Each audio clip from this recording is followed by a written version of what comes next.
A seguir, Fé com Fatos. Oferecimento Café São Martim, uma boa pedida em São Caetano.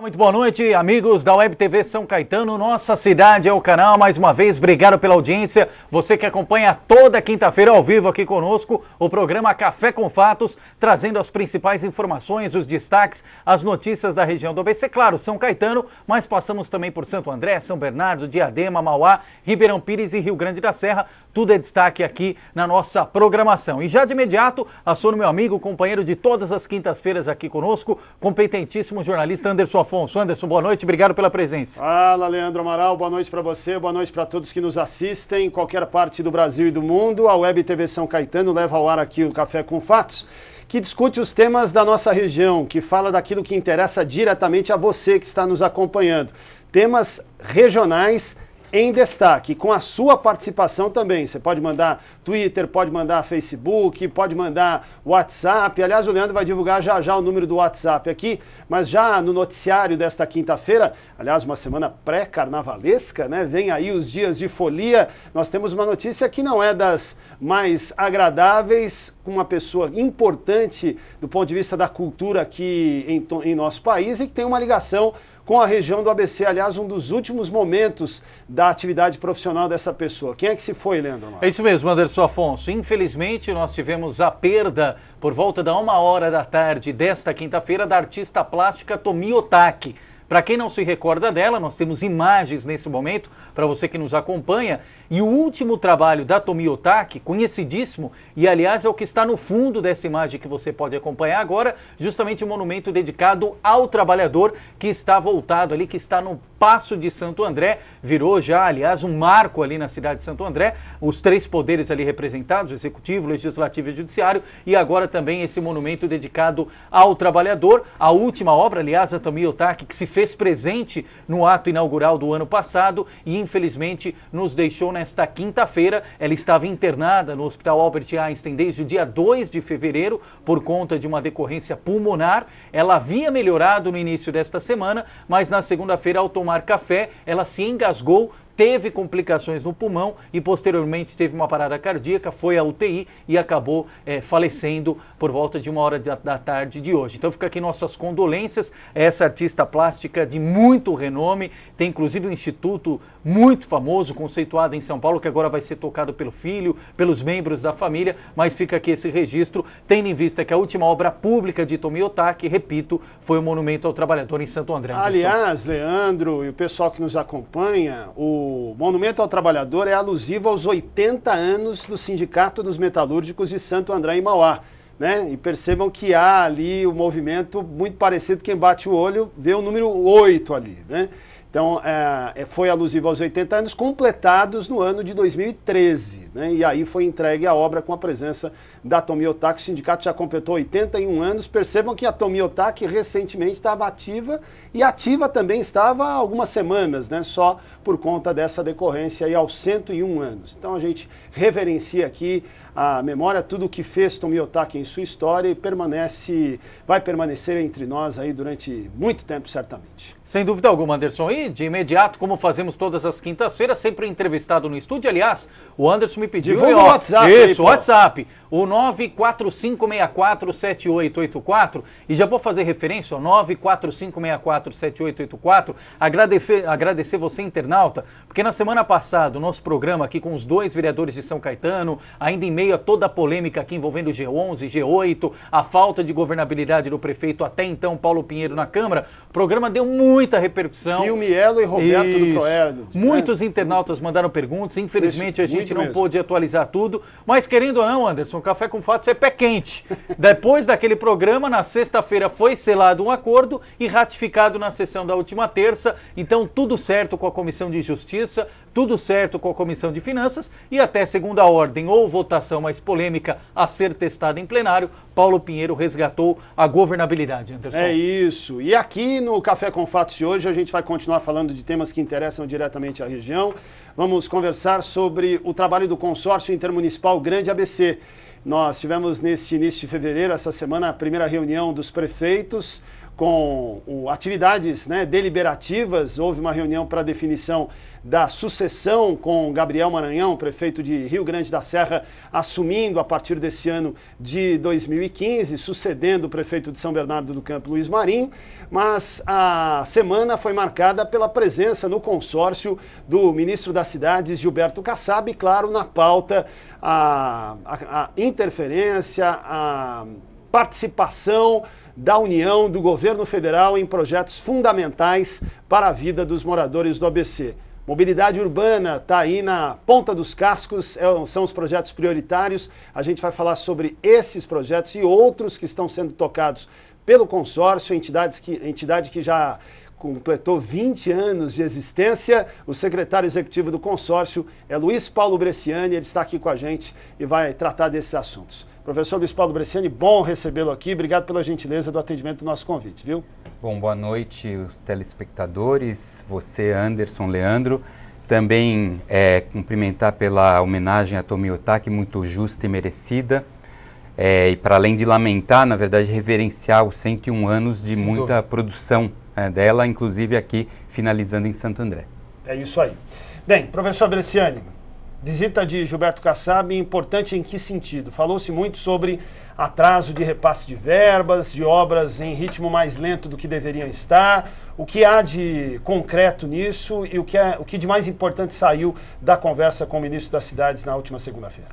Então, veja, é importante dizer, na verdade, não existem repasses e obras em atraso.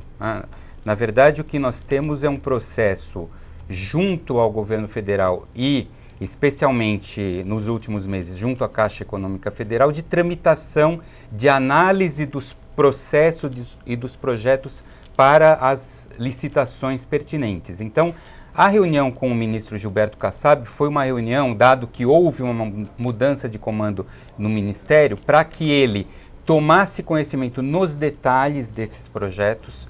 Os recursos, a liberação dos recursos já está aprovada, feita, empenhada, e também o compromisso do Ministério em garantir que esses empenhos sejam de fato efetivados à medida em que as análises são finalizadas e as licitações são liberadas ou as licitações já realizadas são passíveis de contratação, que é o caso de Rio Grande da Serra, que será a primeira cidade.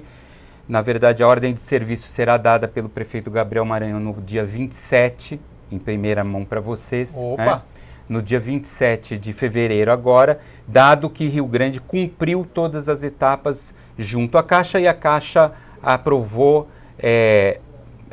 toda a documentação e também o Ministério autorizou com a síntese de projeto aprovado. Então, a reunião com o ministro Kassab foi uma reunião, na verdade, de assegurarmos, garantirmos os recursos que já estão aprovados, empenhados pelo governo federal. Dar boas-vindas ao ministro e garantir a verba, né? Exatamente. Para fazer o resgate, né, Bresciani, Anderson, nós estamos falando dessas verbas que foram anunciadas pela presidente Dilma em agosto de 2013, se não me falha a memória, 2 bilhões e 100 milhões de reais, verbas para 3 frentes, mobilidade, drenagem e habitação, correto? Mobilidade, encostas e habitação, e urbanização. Perfeito. Urbanização. Aí do anúncio dela teve todo esse trâmite burocrático. Isso, 1 bilhão na verdade. Foi 1 bilhão. 1 bilhão nessa primeira etapa, que já está em processo, já está em andamento, e 1 bilhão numa segunda etapa, em função de novos projetos que serão, inclusive, contratados e realizados pelo consórcio agora, nesse momento, Aí Rio Grande nesse período. Cumpriu, digamos, primeiramente essa etapa, vai ser o prefeito Gabriel Maranhão, como você disse, em primeira mão até o final do mês, vai anunciar, vai dar a ordem de serviço, e na sequência, quais são as outras cidades que estão na iminência também de fazer o mesmo? Na verdade, todas as cidades já entregaram a documentação para a Caixa, certo? Assim como o consórcio também já entregou a sua documentação, os seus termos de referência para a Caixa. Então, O processo de análise cabe agora, está em processo dentro da Caixa Econômica Federal. Qual que é a obra em Rio Grande? A obra em Rio Grande é a obra do corredor leste-oeste, que é a continuidade da ligação Ribeirão Pires até o final de Rio Grande. A Avenida Kate Richards está dentro desse conjunto de obras, certo? E é uma obra que fechou no valor de 39 milhões de 41 que estavam estimados. Então é a continuidade, na verdade, do corredor que vem desde São Caetano do Sul, virá, na verdade, quando na medida em que São Caetano se integra a esse processo, vem desde Santo André, ligando também Mauá, Ribeirão Pires e Rio Grande da Serra. Essa explicação é importante porque o Leandro fez referência à data do anúncio, né? Para o cidadão comum, fica sempre a expectativa, a ansiedade para que uma obra comece o mais rápido possível, né? Quando a presidente Dilma vem a São Bernardo em 2013, no mês de agosto, e anuncia um valor significativo de obras, as pessoas perguntam na sequência, quando é que começa, né? Sim. Quando é que começa? Então, há um caminho ainda longo, muitas vezes até tortuoso, para que se estabeleça, enfim, a chegada do dinheiro e o início da obra. É assim mesmo que funciona? E para nós também temos a mesma ansiedade. Né? Imagino, ou seja, né, vocês. A ansiedade de iniciar obras e de tê-las concluídas, iniciar e concluir, certo? Então nós temos a mesma ansiedade. Existe aí toda uma tramitação burocrática entre a concessão, o anúncio da Presidência da República, que é decorrente também de um processo. Na verdade, esse processo começou, do ponto de vista do consórcio, em 2011. Até ela anunciar 2 anos. Quando a Assembleia de Prefeitos, no final de 2011, definiu por contratar um plano regional de mobilidade. Verdade. Então, para nós, são aí 4 anos, né, de trabalho. E esse recurso só foi possível porque os prefeitos, à época, tinham definido por essa contratação, por essa elaboração. Então, nós tínhamos um plano de investimentos, um plano de prioridades. Inclusive, esse plano regional, ele vai muito além daquilo que foi aprovado até o momento. Ele envolve 16 eixos do viário regional, dos quais 4 foram contemplados nesse momento. Então, a segunda etapa, ela já tem definição dos eixos pelos quais nós seguimos. E nós temos os outros eixos, todos os outros 12 mapeados em termos de investimento. Luciane, significa então que a partir da ordem de serviço de Rio Grande da Serra, isso vai desencadear uma série de outras obras. A gente vai começar a verificar intervenções importantes na área do viário aqui na região. Sim, nós esperamos iniciar todas as obras dentro do primeiro semestre ainda. Nós esperamos que a aprovação da Caixa e a liberação, aí sim, definitiva, porque na verdade, como eu disse, os recursos já foram liberados no ano passado. Os contratos foram assinados em junho, julho de 2014, os contratos entre os municípios e o governo federal, com a interveniência da Caixa, o contrato também entre o consórcio, o governo federal e a Caixa. Então, nós já temos esses recursos, digamos, viabilizados. O dinheiro está na conta. 400, são 460 milhões que já estão viabilizados. Okay.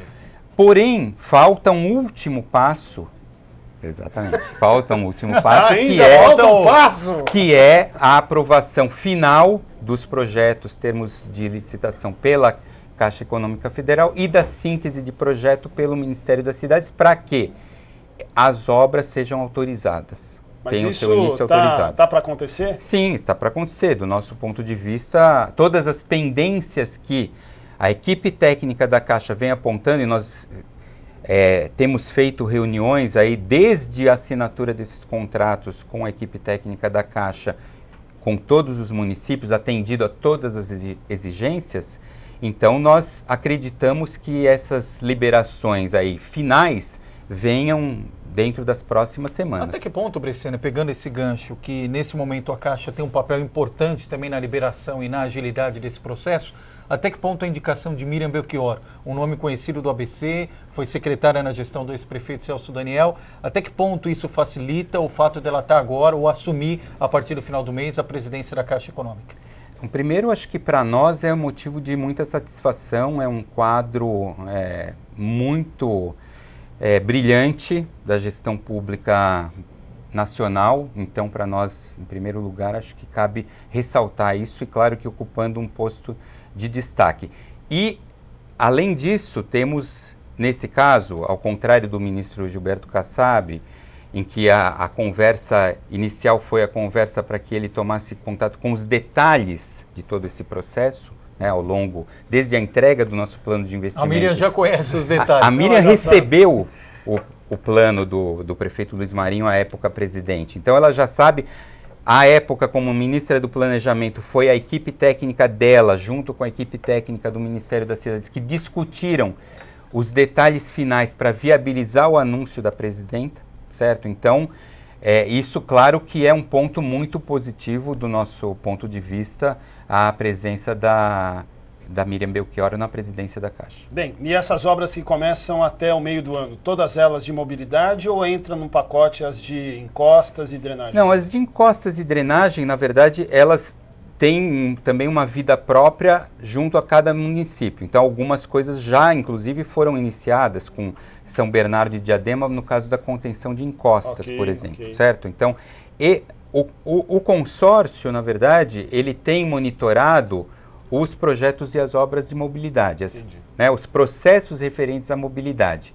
Claro que nós acompanhamos também, inclusive, o prefeito Gabriel Maranhão entregou ao ministro Kassab um ofício do consórcio com todas as medidas necessárias do Ministério das Cidades nesse momento, dado que há uma mudança de gestão, muito embora haja continuidade, mas é um novo governo. Claro. Então existe uma série de medidas administrativas e em todos os contratos dos 7 municípios que têm alguma pendência passível de ação administrativa do Ministério, o consórcio está ciente e encaminhou essa solicitação ao Ministério. Bresciani, nós vamos ainda falar mais do papel do consórcio, nesse novo modelo agora com uma autarquia, a participação dos internautas, mas tudo isso depois do intervalo. É só o tempo de um rápido cafezinho, a gente volta já. Fique ligado.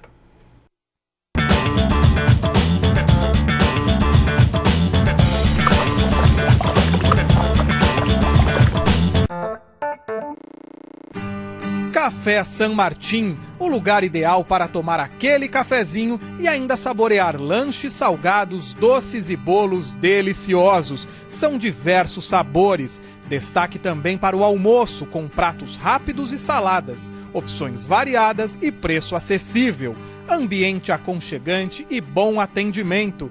Café San Martín, sua nova opção em São Caetano, Rua Amazonas 363, Loja 2, Centro. Não dê asas a dengue. Ao eliminar o acúmulo de água parada em casa, você evita que o mosquito transmissor da doença deposite seus ovos. Passe essa informação a seus vizinhos. Aqui, a dengue não tem chance.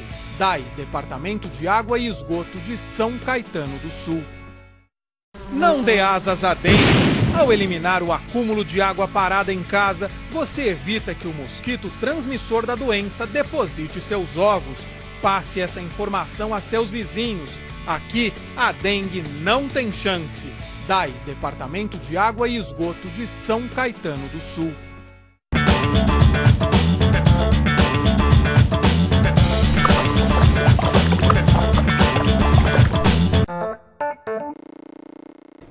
Isso, ó, já passa rapidinho. Estamos de volta aqui com Café com Fatos.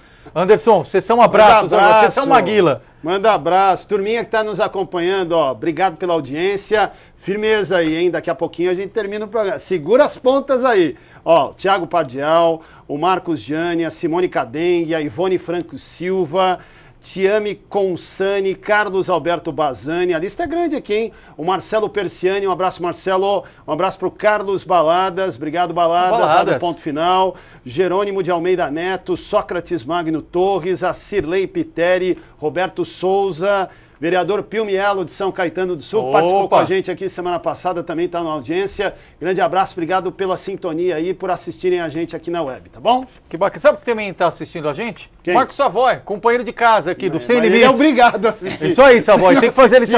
O Gustavo Baena está aqui, ai de você se não assistir. Lógico. Mas, ó, coitado, o Baena está até cansado tanto de escrever, todo mundo que está nos acompanhando aqui no Facebook, ó, Martino Conceição, Ana Paula Marinho, Deise Pinheiro, Vânia Cristina Celarim, Eliana Elias, Dias, João Ricardo Caetano, Rita de Cássia Mendes, muita gente, aliás, obrigado aqui a toda da produção, sempre aqui dando todo o suporte pra gente no Café com Fatos. Antes da pergunta dos internautas, eu queria frisar uma coisa que eu pensei antes até de começar o programa. Opa! Não dá para terminar o programa sem frisar isso. A gente aqui no Brasil reclama muito de que os administradores só pensam neles, que os gestores só pensam no mandato deles, que predomina a política eleitoral, partidária, não a política de Estado. Eu queria frisar que o consórcio pode ter um monte de defeitos, mas tem algumas virtudes e eu quero ressaltar esta em especial. Quando o Luiz Paulo Bresciani fala de um plano regional de mobilidade, isso está acima dos partidos, está acima dos interesses pessoais, particulares. Eu acho que isso é um avanço importantíssimo para a democracia. Eu acho que a gente que gosta de reclamar de tudo tem que ressaltar o que é positivo. Qual é a visão que vocês que estão lá dentro têm em relação a isso? Quando vocês fazem um plano no ano de 2011 e no ano seguinte tem uma eleição, vamos pegar Santo André. Mudou o prefeito, mudou o partido, mudou a filosofia de trabalho, mas o plano continua lá, né, professor Bresciani? Sim, então, primeiro acho que um detalhe em relação à tua introdução inicial é que o consórcio completa agora, no final de 2015, 25 anos de existência. Né? Então, um quarto de século, dos quais 5 como consórcio público, de acordo com a nova legislação. E, na verdade, essa configuração, essa tradição de consenso entre os 7 governantes, sejam eles quais forem, ela vem se forjando desde o princípio, desde a fundação do consórcio e vem se consolidando, vem se configurando. E há uma continuidade, há uma sequência, independentemente de quais são os reeleitos, quais não sejam os reeleitos, de quais são as forças políticas predominantes ou não predominantes. É importante notar que todas as forças políticas que marcam presença aqui na região já presidiram o consórcio. Todas as cidades já presidiram o consórcio. Independentemente da coloração partidária. Então, existe, no dia 1º de janeiro de 2013, os 7 prefeitos, eles passam a atuar juntos, sejam quem for. No dia 1º de janeiro de 2017, os próximos 7 prefeitos também vão certamente seguir essa tradição.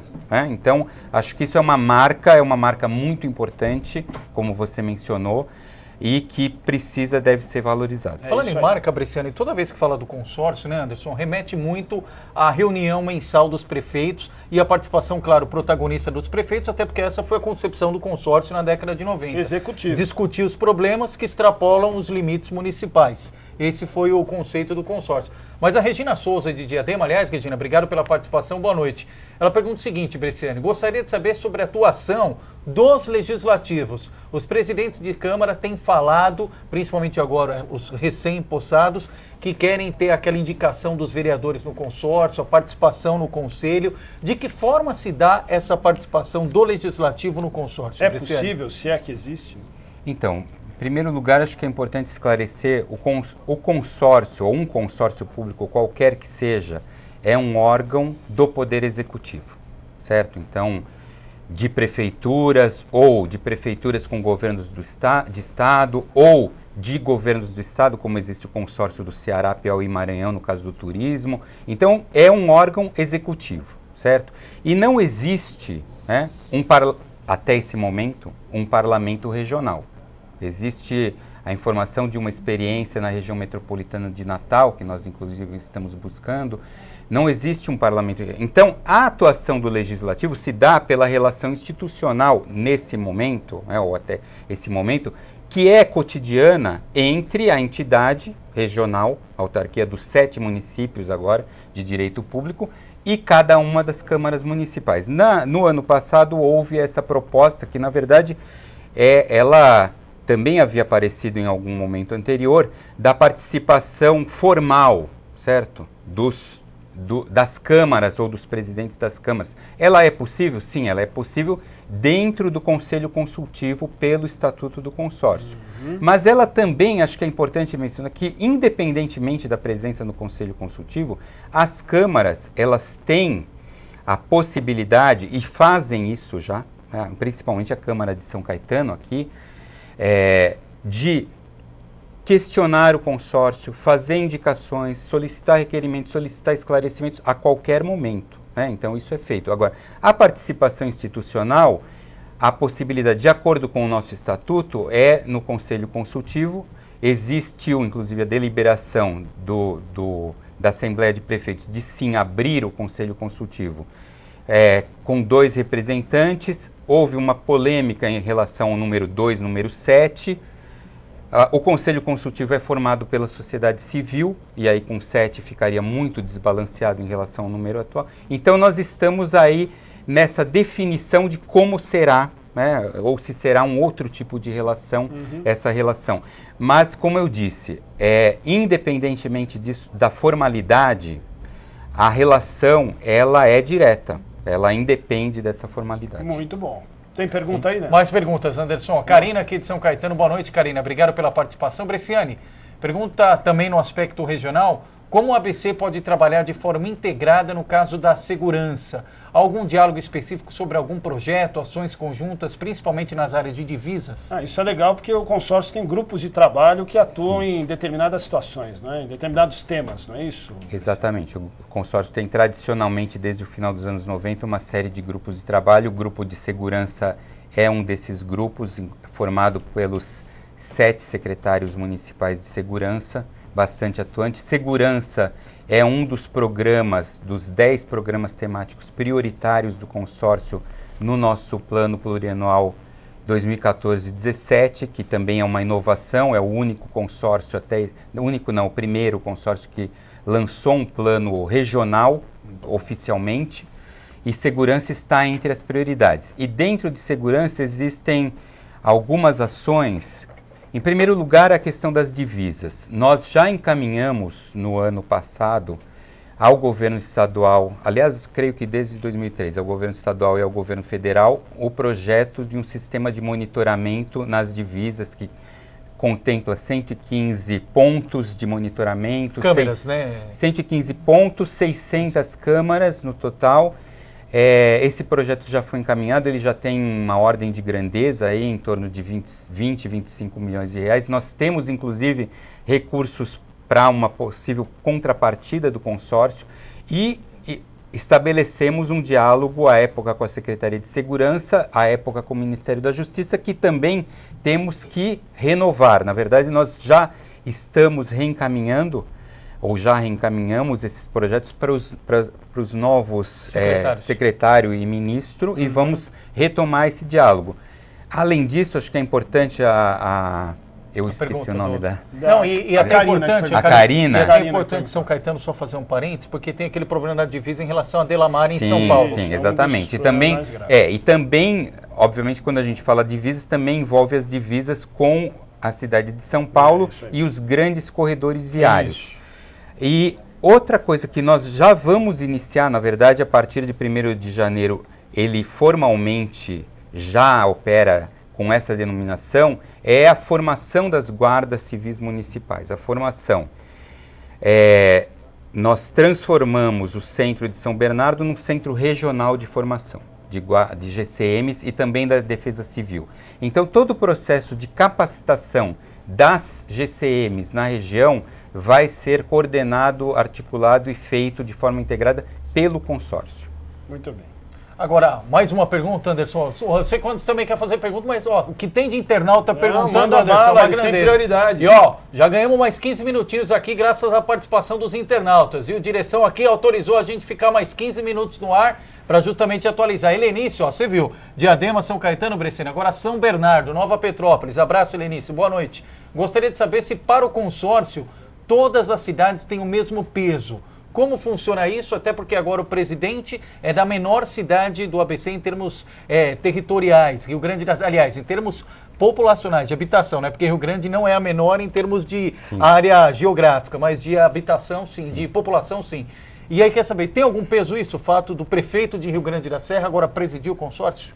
Não, e não é a primeira vez que Rio Grande da Serra preside o consórcio. Eu creio que é a 3ª ou 4ª vez que Rio Grande preside o consórcio. O próprio Kiko, esse prefeito, também presidiu. Por 2 vezes. E o Ramon Velasquez. Ramon e também o prefeito...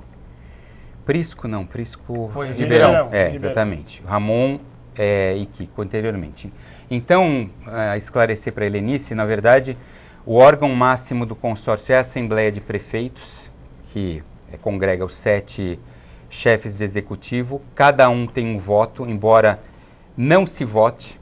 Tá? Todas as decisões do consórcio são por consenso, então é preciso estabelecer o consenso para que alguma decisão seja encaminhada, certo? Então, essa também é uma tradição do consórcio, mas é claro que, se necessário for ou fosse, cada prefeito tem direito a um voto, independentemente do tamanho da cidade, porém, cada município contribui, tem a sua contribuição para o consórcio definido de acordo com a sua capacidade de arrecadação efetiva. Então, a cidade com maior receita, maior orçamento, contribui com um orçamento percentual proporcional. É o mesmo, mas leva em consideração o orçamento de cada cidade. Ou seja, não existe peso diferenciado em termos do poder de decisão, entretanto, a contribuição é de acordo com o tamanho de cada cidade, isso sim. Muito bem. E houve, inclusive, recentemente, né, o consórcio abriu concurso, abrirá concurso, vai ficar mais encorpado ainda. Fala sobre isso um pouquinho. Sim, então, acho que é importante que os espectadores compreendam, nós estamos no meio de um processo de transição, na verdade, é uma transição que se iniciou lá atrás, à medida em que se promulgou, se efetivou a lei dos consórcios públicos, de um papel que era principalmente o papel de articulação, captação de recursos, para um papel de execução de projetos. Então, a musculatura técnica e administrativa precisa também crescer de acordo com essa nova missão, nova tarefa que os prefeitos deram à entidade, certo? A de construir projetos de alto impacto, a de executar projetos de alto impacto. Pela lei, o consórcio poderia, inclusive, realizar serviços, executar serviços de maneira própria. Não é ainda o momento, certo? Mas nós estamos num processo. Talvez chegue, talvez em algum momento se defina. Mas um dos grandes desafios, na verdade, o consórcio tem desafios fundamentais, que são o primeiro, de entregar realizações, certo? Então você mencionou, por exemplo, as obras, e não só, tem outras coisas, né? Melhoria dos processos de segurança, saúde. Assim, nós somos um consórcio multitemático, então o desafio também ele é bastante abrangente. O segundo é o de consolidar a instituição. E para consolidar a instituição, à medida em que a responsabilidade dela cresce, também a estrutura precisa crescer, né?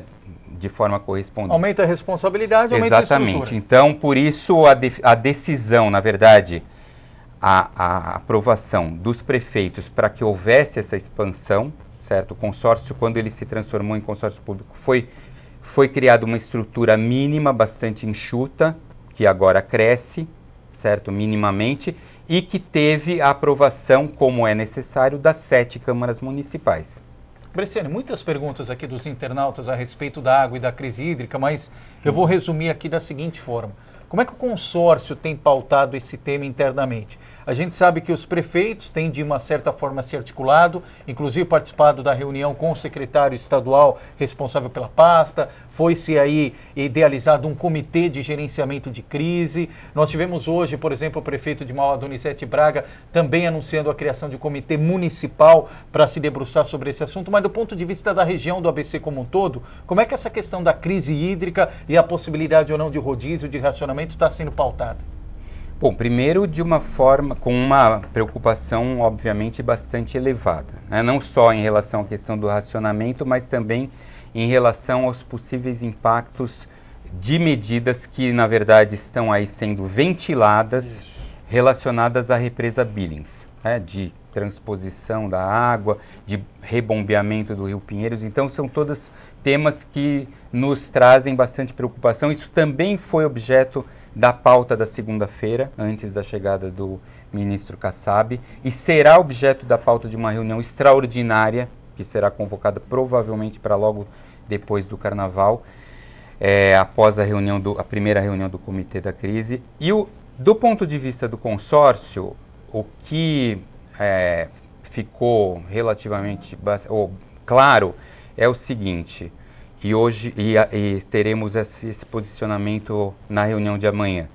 Em primeiro lugar, é a apresentação do plano de contingência pela Sabesp, que foi também uma reivindicação dos prefeitos na reunião que resultou na criação do comitê. Não dá para saber do noticiário pela imprensa, exatamente. Tem que ser avisado antes. Em segundo lugar, o esclarecimento sobre o plano de comunicação à sociedade, certo? Por quê?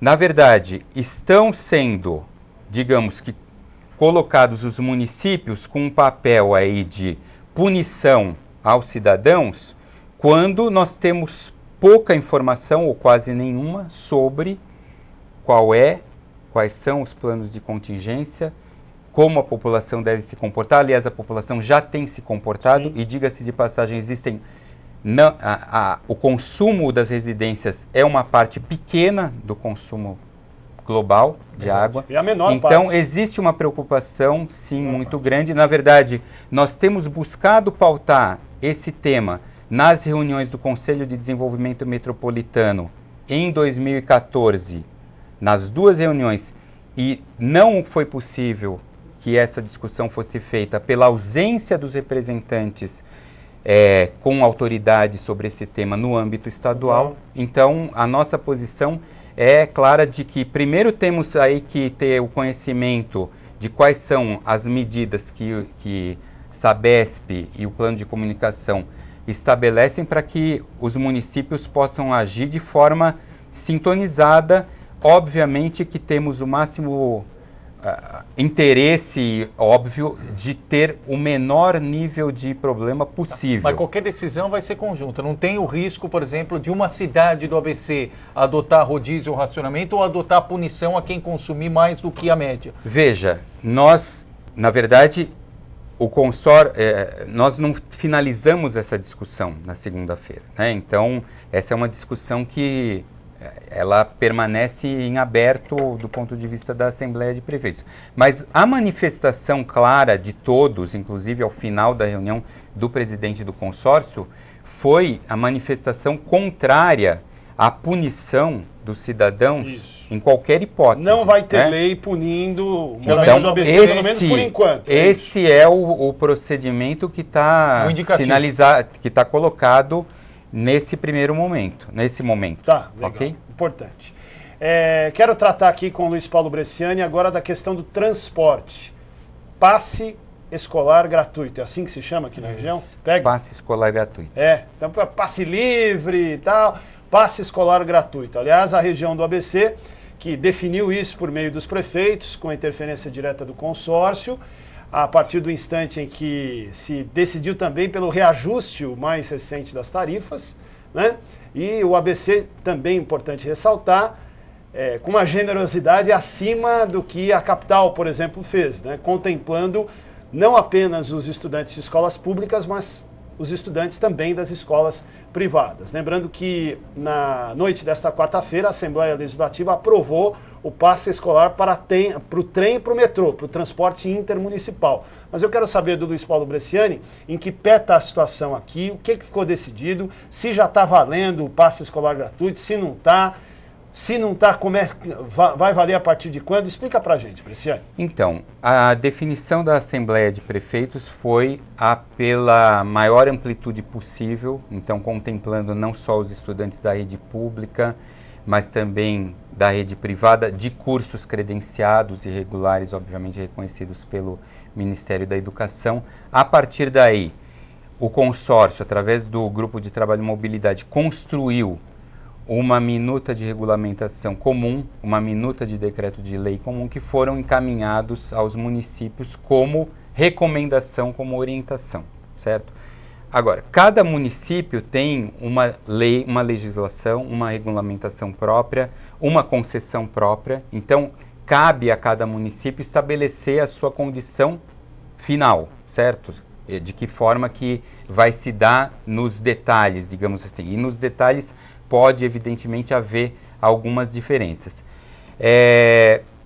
Em relação à validade, na verdade, cada município também estabeleceu um diálogo com a sua concessionária. Essa foi também a recomendação, a orientação trabalhada na articulação do consórcio, para que a validade disso se desse de imediato. Desde o início mesmo que isso dependa, obviamente, da aprovação das respectivas câmaras, mas, dado que existe uma definição do Executivo, que tem aí o seu contrato de concessão, os seus respectivos contratos de concessão, dado que existem também os cadastros de beneficiários dos passes escolares, já existentes, já cadastrados. Então, a orientação foi no sentido de que essa implementação se desse, certo, junto às concessionárias de imediato. E aí também, obviamente, que depende da realidade e da definição final de cada município. Bresciani, na área do transporte também muitas perguntas. Cito aqui o Cláudio Ribeiro de Santo André, aliás, uma opinião,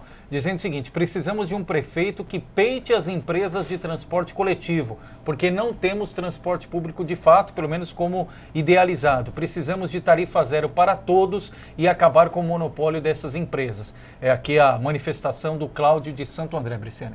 Não, é uma opinião, enfim, merece todo o respeito. Do ponto de vista do consórcio, acho que é importante esclarecer, nós temos, inclusive já foi discutido, apresentado ao então secretário de Transportes Metropolitanos, Jurandir Fernandes, a discussão da integração operacional e tarifária em âmbito metropolitano. Que era uma pergunta certo? Aqui também. A integração, porque nós temos, na verdade, uma parafernália, certo, de situações, os 39 municípios, o transporte do metrô, o transporte da CPTM, o transporte das linhas municipais, a sobreposição de linhas, não existe tarifa unificada, não existe integração de tarifas, então é uma confusão generalizada que não existe em nenhuma metrópole do porte de São Paulo, e o consórcio tem batido nessa tecla de forma persistente nas audiências públicas da legislação do orçamento estadual. Então, nós inclusive devemos aí fazer um estudo próprio, inicialmente para a região, olhando na perspectiva da integração da tarifa regional. Na verdade, nós já temos uma discussão, passamos a ter, nos últimos 2 anos, uma discussão de tarifa comum, certo? Com a exceção de Rio Grande da Serra, considerando aí a identidade entre os municípios, mas também da integração operacional, né? Da possibilidade de que o cidadão tome o ônibus com um bilhete que valha... O sonho do bilhete único regional. Então, que não é uma coisa simples, é importante que se diga. Mas está muito distante, certo? Mas que é um objetivo, certo? Acho que é importante dizer que é um objetivo. Não dá para dizer. É um objetivo, é um desejo, é uma manifestação, é uma definição dos 7 prefeitos. Falando em tempo, Bresciani, e também na pauta do transporte, rapidamente aqui nos minutos finais, o Marco César de São Bernardo, obrigado, Marco César, pergunta a respeito do cronograma da construção, na verdade, do monotrilho ABC. Diz que a tramitação parece estar emperrada. Será que teremos realmente um metrô aqui no ABC até o ano que vem? Bom, claro que esperamos que sim. Na verdade, esperávamos que isso viesse muito antes, né? Essa também é uma obra do governo estadual. É importante mencionar que essa obra, esse traçado e esse processo de construção da linha 18 aqui para o ABC, ela só ocorre dado o fato de que a Prefeitura de São Bernardo entregou um projeto básico ao governo do estado lá atrás e antecipou, na verdade, planos de expansão do metrô que estavam projetados para muitos anos adiante e que para nós, obviamente, não só a linha 18, mas também a expansão para Diadema, certo? Que nós consideramos que é absolutamente fundamental, 17, né? Seja pela linha 17, pela linha 1, eventualmente, enfim, não importa, né? Mas a conexão de Diadema... Por quê? É importante mencionar, provavelmente somos a única metrópole que tem um metrô que não é metropolitano, certo? É um metrô que agora começa a ser metropolitano com muito atrás. Ele é paulistano, tem mais de 40 infelizmente anos ainda, isso, né? certo? Então, o metrô, é claro que é uma bandeira do ponto de vista do consórcio, certo? Então, nós esperamos, na verdade, o consórcio tem dialogado também, participamos de uma reunião, creio que essa semana, com o metrô, dialogado sobre os detalhes técnicos, porque existem, obviamente, que nas obras do metrô, interferências de obras municipais, inclusive do próprio PAC Mobilidade, certo? No corredor da Lauro Gomes, por exemplo. Então, participamos até da definição dos nomes das estações, que é um detalhe menor, mas que é importante. Então, temos participado. Agora, a condução, certo, do contrato de construção dessa linha, obviamente que escapa à nossa governabilidade, e o que nos cabe aí é, obviamente, que dialogar com o governo do estado para que isso ocorra no prazo devido. Muito bem. Vamos dar tchau já? Hora de dar tchau, né? E você sabe que a gente estava olhando aqui para o nosso... Estava fazendo um levantamento aqui nas datas, viu, Leandro Amaral? Quero compartilhar aqui com os nossos internautas, porque a minha impressão estava certa. Nós estamos fazendo aqui o primeiro programa depois de completar 1 ano de Café com Fatos. No último dia 7 de fevereiro, aliás, em 7 de fevereiro de 2014, esse humilde programa foi levado ao ar pela primeira vez. Caramba, vocês fazem 1 ano que nos aguentam, hein? Rapaz. Que beleza. Então, quero agradecer, o programa tem essa especialidade hoje, né? Um programa de comemoração também, compartilhando com você que nos assiste, porque se a gente está 1 ano aqui é porque senão a gente já tinha ido embora, se o pessoal não gosta, né?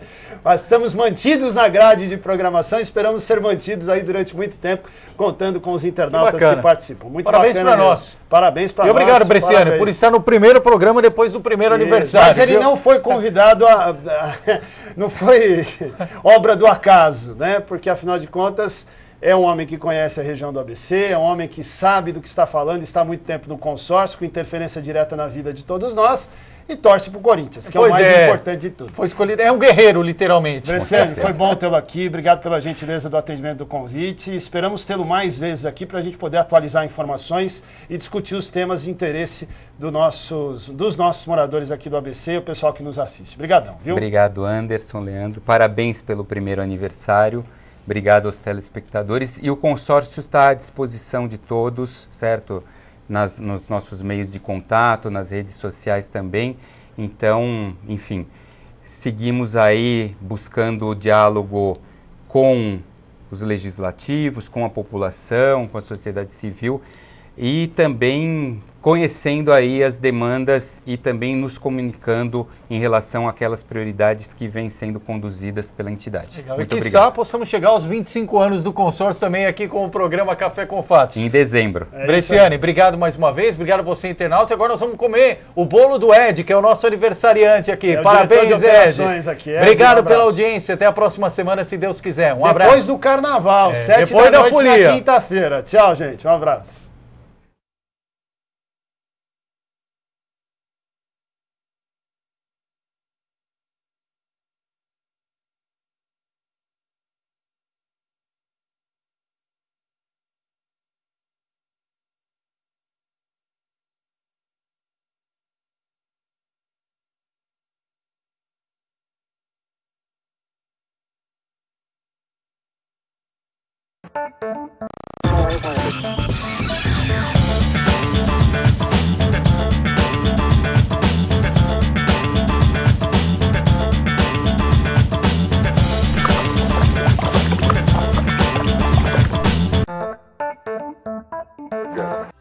Você acabou de assistir Café com Fatos. Oferecimento Café São Martim, uma boa pedida em São Caetano.